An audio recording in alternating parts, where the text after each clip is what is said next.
Eu não sei se você sabe,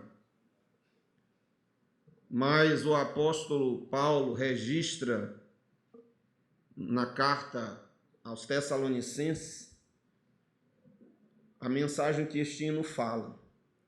Quando nós cantamos glória, glória, aleluia, o meu nome ouvirei Jesus chamar.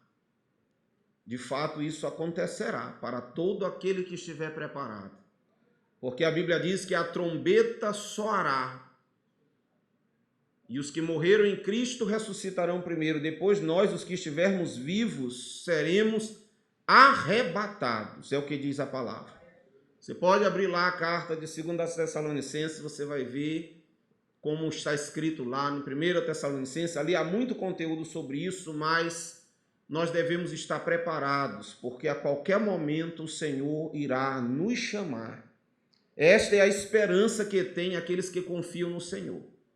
Se você não espera por Jesus, se você só serve para desfrutar de bênçãos nessa terra, a Bíblia lhe diz que você é um dos mais infelizes de todos os homens. Nossa esperança não está aqui, a nossa esperança é o céu.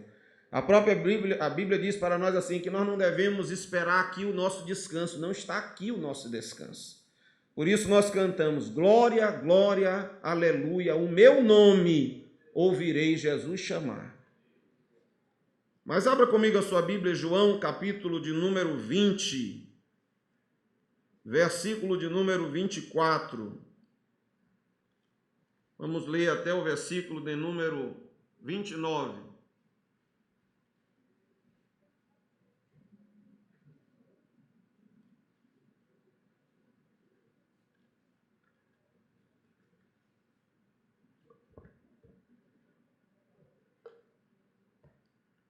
Evangelho de João, capítulo de número 20.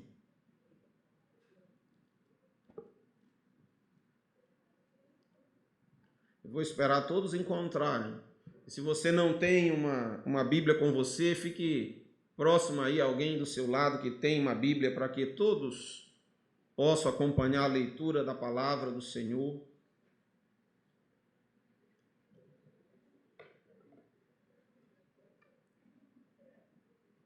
Amém? Todos encontraram? Ainda havia algumas Bíblias folheando, João, Evangelho de João, capítulo 20. Eu espero você encontrar. Evangelho de João,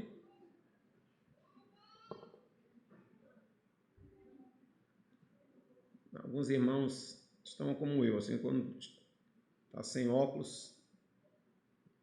Já? Amém? Alguém não achou? Diga assim, misericórdia.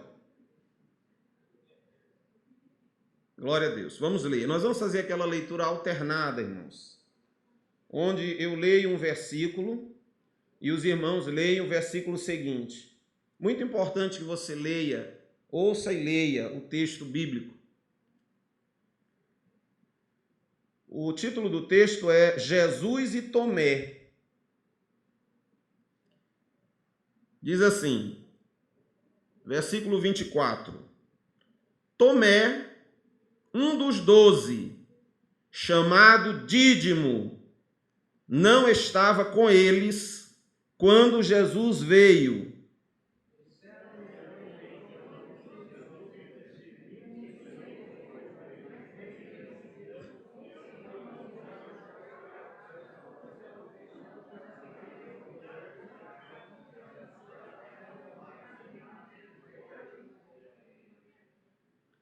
Passados 8 dias, os discípulos de Jesus estavam outra vez reunidos e Tomé estava com eles.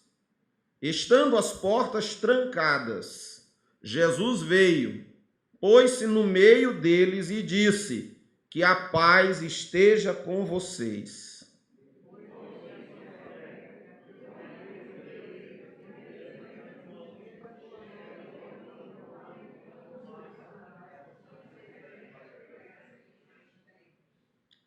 Ao que Tomé lhe respondeu: Senhor meu e Deus meu.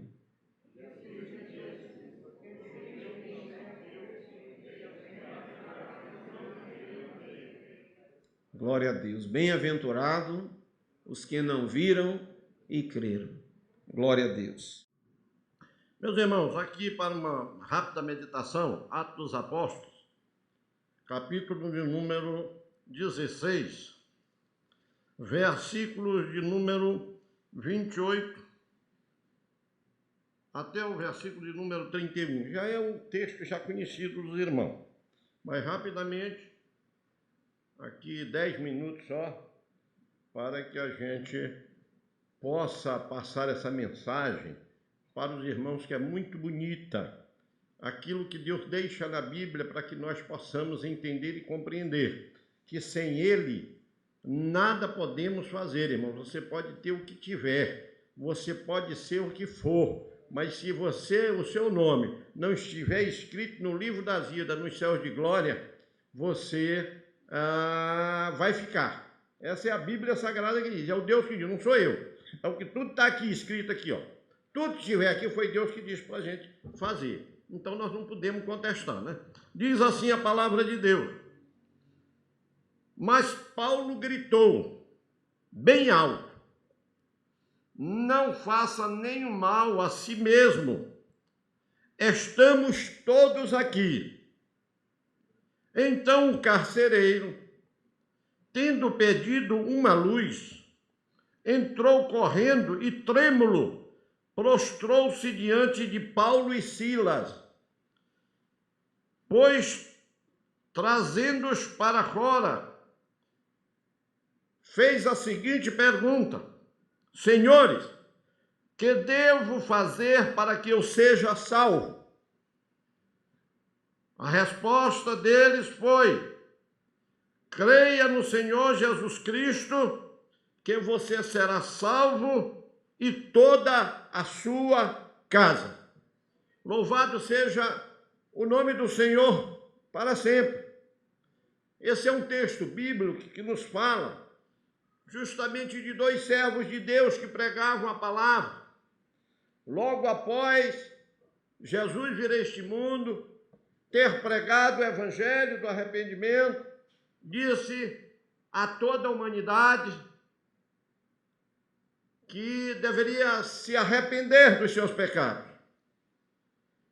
Jesus pregava dizendo: arrependei-vos, porque é chegado o reino dos céus. Porque ele era a promessa que há muitos anos atrás os profetas já vinham anunciando a sua vinda. E quando Jesus veio a este mundo, que ele começou a pregar a sua palavra, ele abriu um livro onde estava escrito que o Espírito do Senhor estava sobre ele, e ele disse para ter aqueles doutores da lei: hoje se cumpre essa palavra entre nós. E Jesus começou a pregar. E Jesus começou a ensinar. E esses apóstolos que estavam junto com ele, que vivenciaram, que viram Jesus pregando e que viram Jesus ser crucificado, quando Jesus foi assunto aos céus, agora a responsabilidade dele, que é a mesma nossa de hoje em dia, de pregar o evangelho a toda criatura. E eles pregaram naquela época, mas naquela época eles eram muito perseguidos, porque aqueles judeus não acreditavam em Cristo como Senhor e Salvador das suas vidas. E Cristo veio com uma mensagem diferente do que eles esperavam, porque eles esperavam um rei que pudesse libertá-los dos jugos dos romanos e dar a liberdade militar para eles. Mas a mensagem de Jesus foi diferente, porque Jesus, quando veio, ele nasceu numa manjedoura, ele nasceu ali entre animais, foi para a cruz, levou sobre ele os nossos pecados, as nossas dores, foi sepultado, foi morto e sepultado, mas a Bíblia diz que no terceiro dia, nem as ânsias da morte conseguiram prender Jesus no túmulo frio, porque ao terceiro dia ele ressuscitou e disse: todo o poder me foi dado nos céus e na terra. E esses servos de Deus, Paulo e Silas, pregavam a palavra de Deus, e perseguido pelos aqueles pelaquela multidão, pelas pessoas que invejavam, pelas pessoas que tinham poder, estavam com medo de perder os poderes que eles tinham sobre as autoridades. Mandaram prender Paulo e Silas. E diz esta palavra que eles estavam ali no cárcere com uma ordem expressa para não deixar que eles fugissem dali.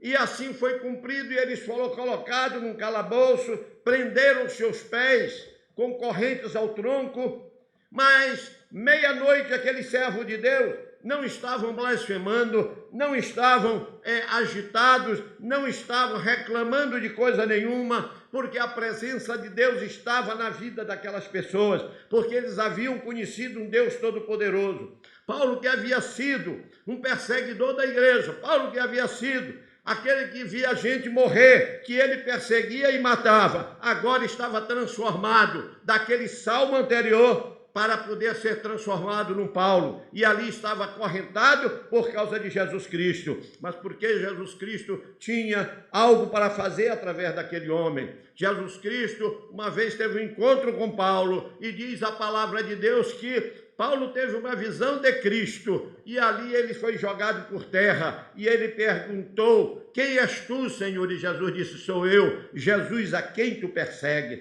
E aquele homem agora era um homem transformado pela palavra de Deus, era um homem que levava a mensagem da salvação e agora ele estava ali encarcerado. Mas, irmãos, eu quero dizer para mim e para você nesta noite que quem tem Cristo na vida nunca está sozinho. A gente passa provação, a gente passa tribulação, porque o evangelho que se prega não é um evangelho só de bondade, de prosperidade, não. Jesus, quando estava nesse mundo, ele dizia que aqui nós teríamos tribulações, provações, nós passaríamos tribulações aqui neste mundo, mas que nós tivéssemos bom ânimo, porque ele tinha vencido ao mundo e nós venceríamos também. Louvado seja Deus por isso.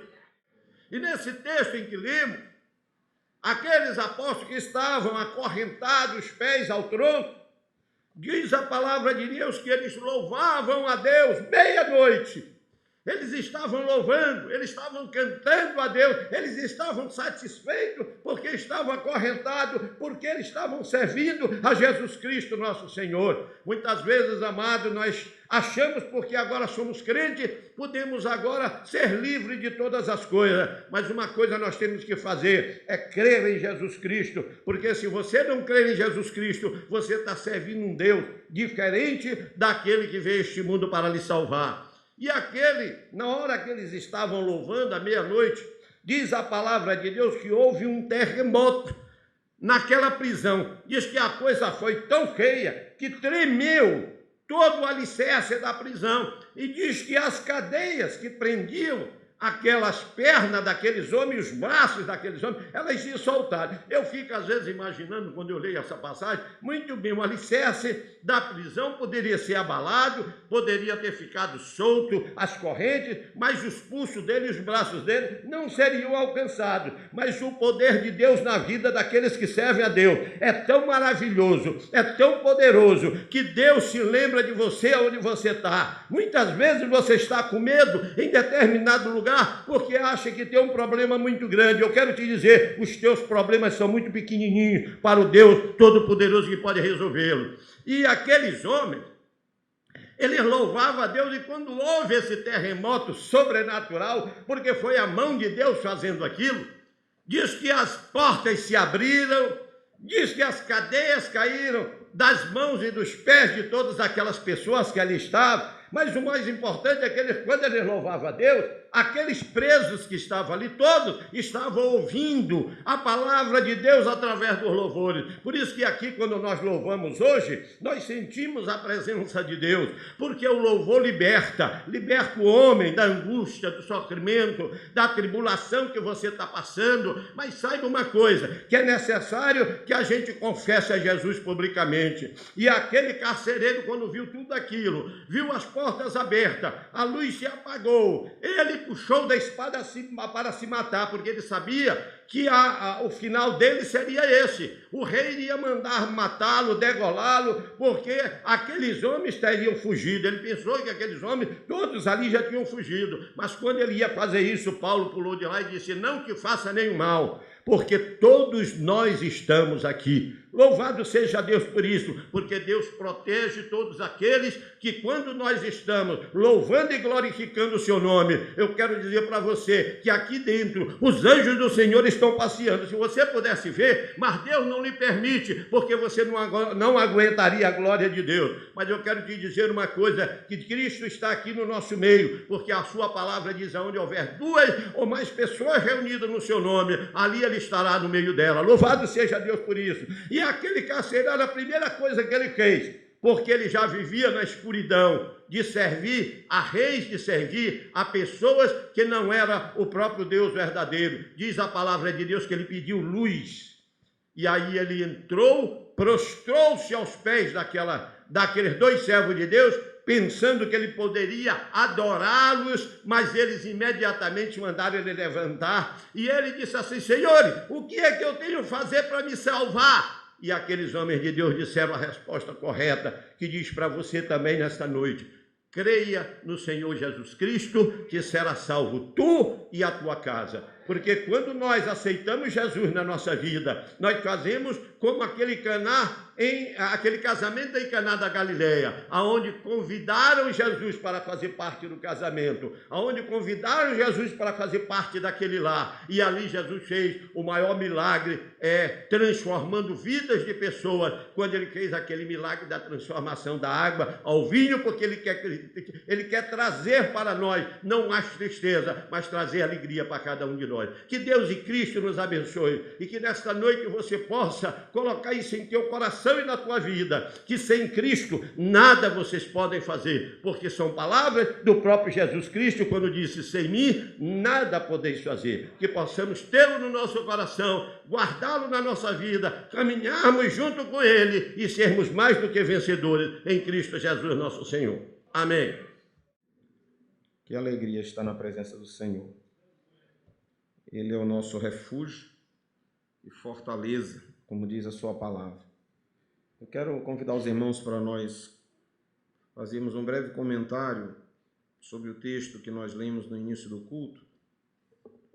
Evangelho de João, capítulo de número 20, versículo 24, o encontro de Jesus com Tomé.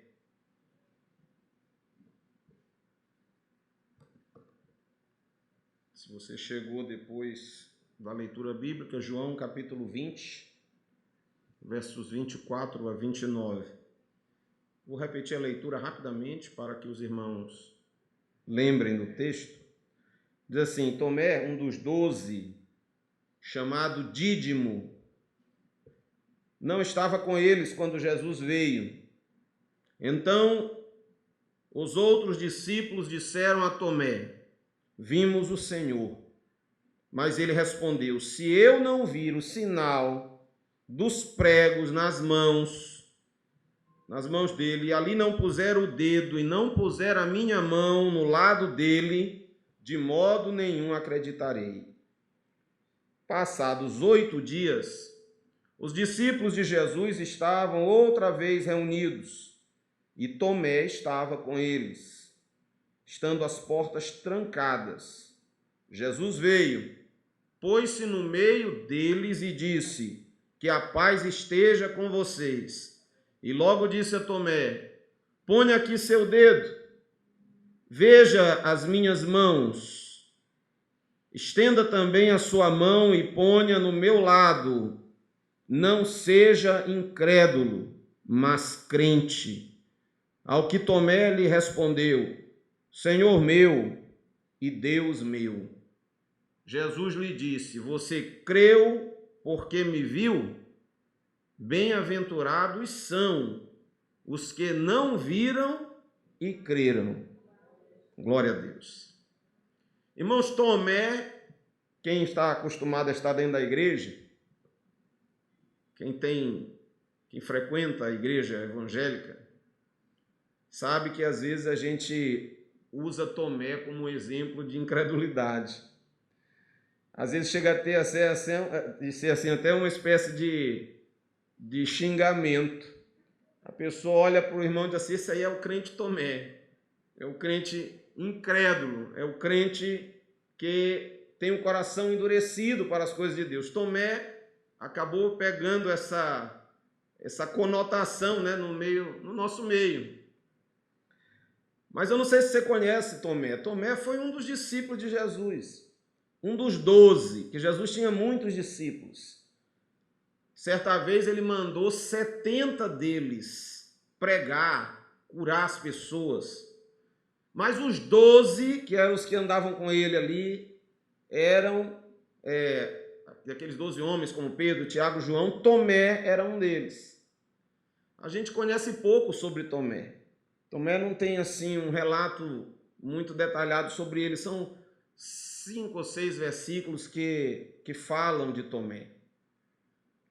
Aqui nesse texto que nós lemos, Tomé é chamado também Dídimo, porque uma curiosidade, Tomé era gêmeo. E o nome Dídimo, no grego, assim como Tomé, quer dizer gêmeo. Diz a tradição que ele tinha uma irmã gêmea, e o nome dela era Lídia. E então, por isso, ele era chamado assim, Dídimo. Mas Tomé, quando nós vemos os relatos dele na Bíblia, nós vemos que não era de todo um homem que tinha só essa característica de coração duro assim para crer. Tomé também era um homem de coragem. Tomé era um cidadão corajoso.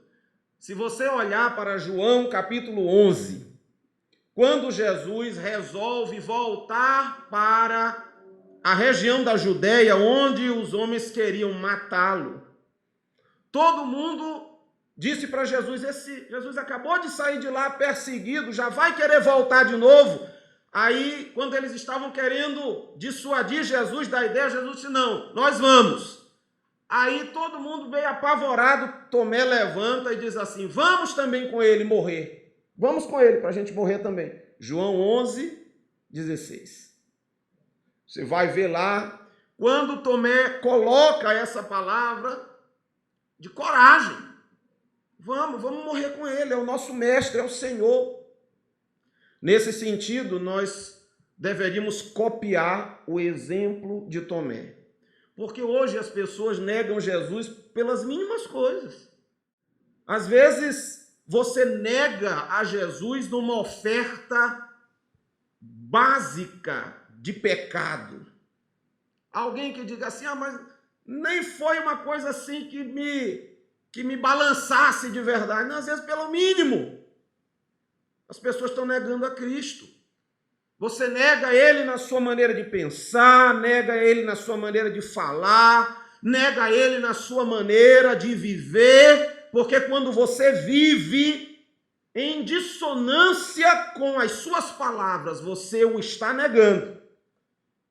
Você está dizendo ao mundo, eu até me intitulo cristão, mas não obedeço ao Senhor. Você o está negando. Mas Tomé foi corajoso até para morrer por ele. Hoje nós vivemos uma época boa. No Brasil, há pouca perseguição. A perseguição, ela muitas vezes é velada, e às vezes a gente ouve falar de alguém, como recentemente eu vi uma reportagem de um irmão que pregava numa dessas cidades do interior, não do estado do Maranhão, e ali onde ele estava pregando com uma caixinha de som, o vizinho jogando pedra nele. Em pleno século 21. Mas ainda há alguém que sofra uma ou outra perseguição. Mas a maioria de nós serve a Cristo de maneira muito livre. Nós temos liberdade para nos reunir, temos liberdade para falar do amor de Cristo, temos liberdade de ir num lugar como a comunidade Portelinha, anunciar o Evangelho, temos liberdade de fazer o culto em nossa casa, nas áreas de lazer dos nossos condomínios, nós temos liberdade para cultuar na rua, fazermos cultos públicos, temos toda a liberdade. Mas ainda assim há quem negue a Cristo. Na faculdade, quem negue a Cristo na escola, no trabalho, quem não quer parecer ser servo de Deus. Tem crente que é o James Bond de Jesus. É o agente secreto, ninguém sabe que ele é crente. Ele trabalha anos mas se comporta como qualquer um. Ele estuda há anos, mas quando alguém diz é crente, meu Deus, esse rapaz é crente, essa moça é crente. Mas Tomé, nesse sentido, tinha uma coisa boa. Ele quis dar a sua vida por Jesus. Nós, com toda a facilidade que temos, negamos por tão pouca coisa. Mas Tomé não era só isso. Tomé também, ele era um homem de raciocínio assim, um pouco lento para as coisas de Deus. João capítulo 14, Jesus começa a explicar para os discípulos sobre o fato deles não temerem, porque Jesus ia preparar lugar e iria voltar. E no decorrer do discurso ele disse, por lugar onde eu vou, vocês não podem ir. E aí Tomé disse, mas Senhor, para onde é que tu vai, que nós não podemos ir contigo? E aí Tomé, lento. Tem crente que às vezes é como Tomé. É lento para entender as coisas de Deus, a palavra de Deus. É rápido para entender as coisas do mundo, mas lento para as coisas de Deus. E hoje os irmãos que têm participação no grupo da igreja viram lá. Postei uma mensagenzinha de um versículo que diz assim, não sejam vagarosos no cuidado. Para as coisas de Deus nós precisamos ser mais atentos, mais espertos, mais vivos. Devemos parar de estar distraídos, de fazer as coisas para Deus de qualquer maneira. Devemos ter cuidado para não substituir as coisas de valor de Deus por alternativas. No texto eu até comentei que tem crente que não lê mais a Bíblia, mas sabe de cor e salteado os testemunhos diários, o pão diário. Tem 10 livros do pão diário, mas não lê a Bíblia.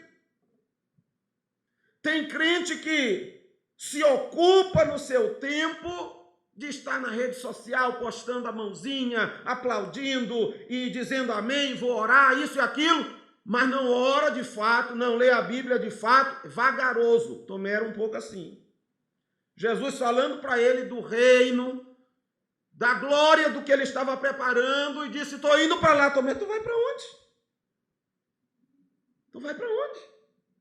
Não estou entendendo, não captei. Irmãos, uma das coisas que nós devemos estar atentos é a não deixarmos a nossa mente se distrair. A Bíblia chama isso de estar ébrio, ou seja, é um estado de torpor, como se você tivesse alcoolizado. A mente fica lenta para raciocinar as coisas de Deus, mas a Bíblia diz que a gente deve ser sóbrio, lúcido, atento, ter clareza na mente, porque o diabo vive com todas as suas artimanhas tentando colocar venda nos nossos olhos, para nós não enxergarmos a vontade de Deus, a palavra de Deus, não sermos obedientes a Deus. E Tomé era um pouco lento. Outra coisa interessante de Tomé é que ele, às vezes, não estava totalmente focado, ele se distraía com facilidade. Você vê que, depois desse episódio aqui, que Jesus aparece para os discípulos, eles falam para Tomé, Tomé, Jesus apareceu para nós. Ele já tinha ouvido as pessoas dizerem, irmão Flávio, que Jesus tinha ressuscitado. Depois Jesus aparece onde os discípulos estavam reunidos. Claro, Jesus tinha acabado de ser preso, morto, e ele havia ressuscitado, embora alguém já o tivesse visto, mas os discípulos ainda não tinham visto. Estava todo mundo escondido, com medo das autoridades romanas e dos judeus, que poderiam querer matá-los como mataram Jesus. Mas aí, quando eles ali com medo, trancados, Tomé não estava na primeira vez, Jesus aparece. E aí fala com eles e diz para eles, sopra sobre eles, que ato lindo esse de Jesus, sopra sobre eles e diz assim, recebam o Espírito Santo. Aí, ali Jesus tem um rápido encontro com eles e desaparece dos seus olhos. Passam 8 dias, lá estava Tomé, com eles. Porque alguém tinha dito para Tomé o seguinte, Tomé, Jesus apareceu para nós, ele veio aqui, ele está vivo. Aí Tomé que tinha um coração duro, era lento para crer nas coisas de Deus, duro. Aí Tomé se posta o seguinte: ele estava aqui? Duvido. Só acredito se eu botar a mão na ferida dele. Porque naquela época, irmãos, as crucificações, elas eram feitas com um estilo de prego de 15 centímetros. Aquela peça, ela era usada e ela às vezes era reutilizada, porque para poder tirar os corpos depois de mortos, eles precisavam arrancar aquilo ali. Então já ficava meio que, ele não era totalmente enterrado, era o suficiente só para prender o cidadão lá. Então furava a mão. E eventualmente não conseguiam tirar, porque batiam demais. Os soldados eram muito agressivos. E às vezes eles fincavam aquele pino e não conseguiam mais arrancar. Então já foram encontrados fragmentos de cruzes daquela época com um pino ainda cravado, que eles não conseguiam tirar. A pessoa talvez tenha tido a mão arrancada, mas o pino ficou na madeira. Aquelas peças duras eram fixadas nas mãos e eventualmente também nos pés. Mas Jesus ainda teve mais um detalhe, porque ele morreu rapidamente. Às vezes o crucificado, ele demorava 3 a 4 dias pendurado na cruz para morrer. Mas Jesus havia apanhado muito. Diz os historiadores que o chicote utilizado pelos soldados romanos, ele não é um chicote comum como a gente hoje conhece. Nós não somos muito rurais. Mas às vezes a gente assiste um filme ou vê alguma coisa, vê aquele chicote bonitinho, né? Quem é mais velho um pouco lembra do Indiana Jones com aquele chicote dele que alcançava todos os lugares. Não era aquilo ali. O chicote romano era uma estrutura feita com pedaços, fios de couro, onde eram colocados peças de metal e osso. E aquilo, muitas vezes, quando eram os 40 chibatadas, a punição, aquelas chibatadas, dependendo de quem as aplicava, eram capazes de matar. Então, os soldados romanos, dependendo de que tipo de castigo queriam aplicar, eles usavam o chicote de uma forma mais ou menos agressiva. E Jesus apanhou e sofreu muito. Além daquilo, Jesus foi cuspido, bateram na cabeça dele, colocaram uma coroa de espinho. Então, Jesus sangrou muito antes de ir à cruz.